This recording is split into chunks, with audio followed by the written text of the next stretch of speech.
Nyabihu District, with its amazingly steep hills, presents a serious problem when it comes to infrastructure development, especially energy distribution and telecommunications.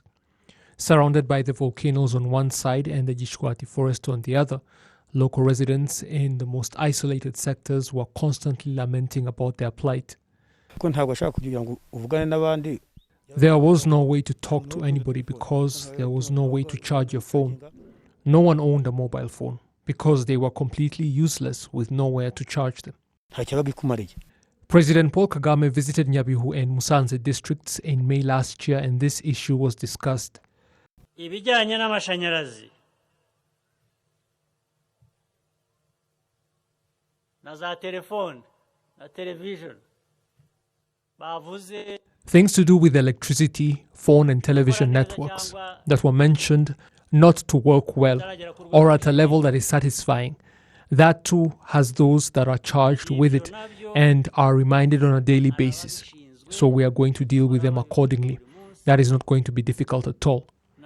I know that the people responsible are sitting here. When I come back here, I want to tell you of how we resolve that issue. Or better still, you can tell me then that you have seen that the problems have been resolved. Just a year after those words were spoken, new communication towers were up and functioning seamlessly in all parts of the district. He does what he says he will do because we now have electricity and a communication tower.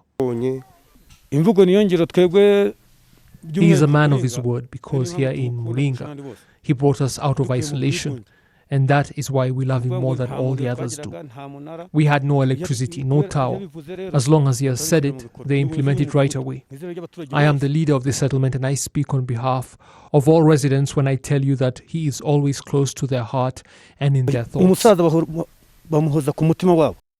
Muringa sector had no electricity, and before any communication towers could be erected, that too had to be first addressed, and so it was. At the end of it all, an extra 5 towers were installed in addition to the 16 Nyabihu already had. Muringa sector did not have a single tower in it, and after the visit by His Excellency, we got an additional 5 towers to the 16 we already had. As officials and local residents of Nyabihu, we are very happy about that, especially the local residents, because we have all begun to make good use of the towers.